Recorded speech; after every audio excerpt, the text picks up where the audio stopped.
Apa khabar? Khabar baik, alhamdulillah. Alhamdulillah.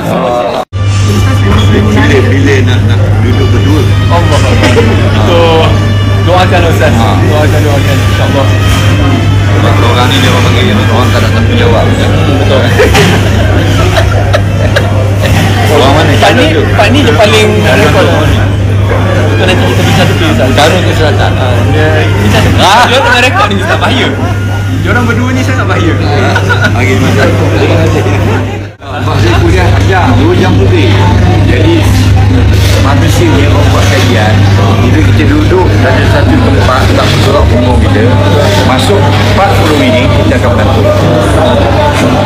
Tapi Ustaz memang Jadi kita dah tengah jam ke atas, dia 10 minit ada satu jom.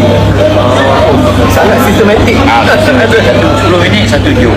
Jadi orang pun tak mengantuk. Ustaz memang daripada muda dulu dah kawal macam masa sebab tak mudah lah.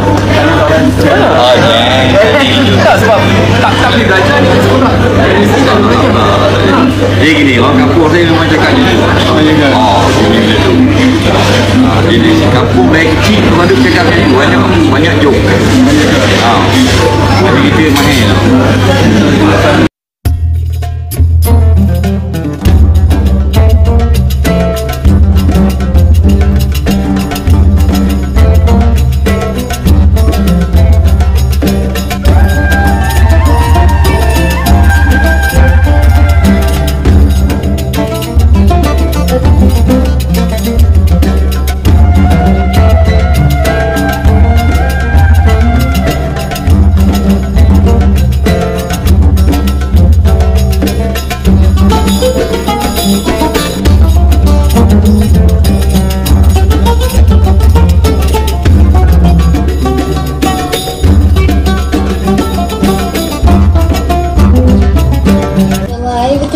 Boleh sign ni. Nanti orang marah. Tak, orang minta sebab tu.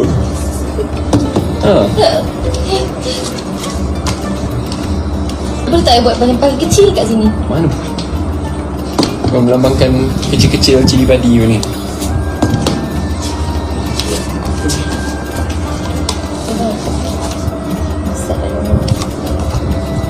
Jangan nanti orang ingat you adalah tambahan tanda tangan ni. Tak kat tepi, kat Bella. Tapi tanda tangan Bella ni sangat cantik je.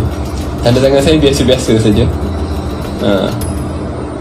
Tengok tu, saya punya tanda tangan 2 saat dah siap. Bella punya tanda tangan ni saya tunjukkan. Saya tak tahu macam dia nak tanda tangan banyak buku. Ini tanda tangan Syed Saddiq, very simple, straightforward. Tak sampai 2 saat, 1 saat saja. Ini Bella punya, nampak? Ini sakit tu. Ditulis tu, ya Allah. By the time saya dah tanda tangan 5 buku je baru nak tanda tangan. Itu dah siap lah. Kalau dah tanda tangan tak tepi, dia confuse nanti je. Kesian je.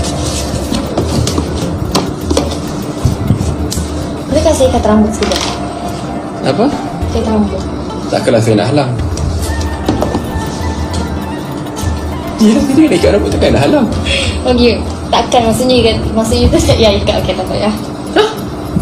Tak, boleh. Yang fikir panjang boleh tak? Boleh lah. You nak ikat-ikat lah. Ya Allah, dia ni kelakar lah. Wanita ni memang fikir panjang lah. Ya Allah. Terima kasih kerana menonton video di My Paparazzi. Jangan lupa subscribe dan tekan loceng. Bye, jumpa lagi.